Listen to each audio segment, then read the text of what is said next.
ये फंक्शन दिए गए टेक्स्ट में से प्रिंट ना होने वाले कैरेक्टर्स को खत्म कर देता है। इसका आर्गुमेंट में हम वो टेक्स्ट देते हैं जिस टेक्स्ट में से हमें प्रिंट ना होने वाले कैरेक्टर्स को खत्म करना हो। इसके बाद ये फंक्शन नॉन प्रिंटेबल कैरेक्टर्स को रिमूव कर देता है। इसकी मिसाल देखते हैं। मैंने यहाँ पे अपना नाम लिखा अब्दुल अलीम बेग और इस नाम को मैंने वर्ड रैप करा और ऑल्टर इंटर के साथ इसको मैंने एक सेल के अंदर 3 लाइनों में लिखा। ठीक है। अब दूसरे में मैंने यहाँ पे एक फंक्शन लिखा है जो कि नॉन प्रिंटेबल कैरेक्टर को निकाल देगा। ठीक है। अब हम इसे जब क्लीन फंक्शन के साथ हमने इसको यूज करा है तो ये देखिए इसने किस तरीके से जो है वो जो रैप टेक्स्ट था उसको इसने खत्म कर दिया है और इसने इसको यहाँ पे सिंपल सा अब्दुल अलीम बेग लिख दिया।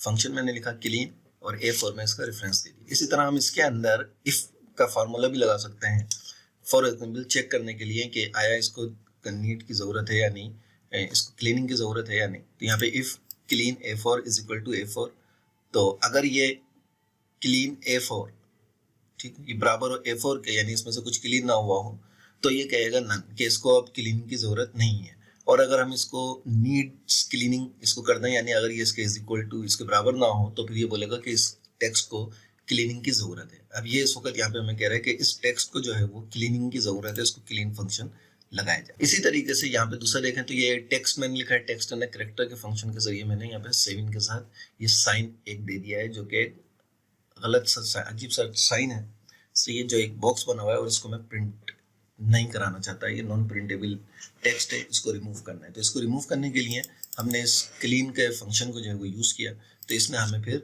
टेक्स्ट जो लिखा हुआ है उस टेक्स्ट के बीच में से जो क्लीन ये मैंने कैरेक्टर के साइन फंक्शन के साथ लिखा था यहाँ पे उसको इसने क्लीन कर दिया। ये फंक्शन टेक्स्ट में से तमाम एक्स्ट्रा स्पेसेस को खत्म करता है। इसके आर्गुमेंट में टेक्स्ट आता है जिसमें से हम एक्स्ट्रा स्पेसेस को खत्म करना चाहते हैं। इसके बाद ये फंक्शन टेक्स्ट को रिटर्न करता है। इसकी मिसाल देखते हैं। इस मिसाल के अंदर मैंने यहाँ पे एक्स्ट्रा स्पेसेस दिए हुए हैं, इसके बाद इसी तरह एडवांस के बाद एक्स्ट्रा स्पेसेस है और यहाँ बाय के बाद मैंने इसको रैप टेक्स्ट दिया है, लाइन ब्रेक इसको यहाँ पे दिया है। लेकिन जैसे ही इसको मैंने यहाँ पे ट्रिम का फंक्शन यूज किया और ट्रिम के बाद A1 का रेफरेंस दिया है तो इसने A1 का टेक्स्ट यहाँ पे रिप्लेस कर दिया और इसमें से जितने एक्स्ट्रा स्पेसेस थे वो खत्म कर दिए और इसी तरह बाय के बाद अब्दुल अलीम बेग के जो लाइन ब्रेक था उसको भी इसने खत्म कर दिया है।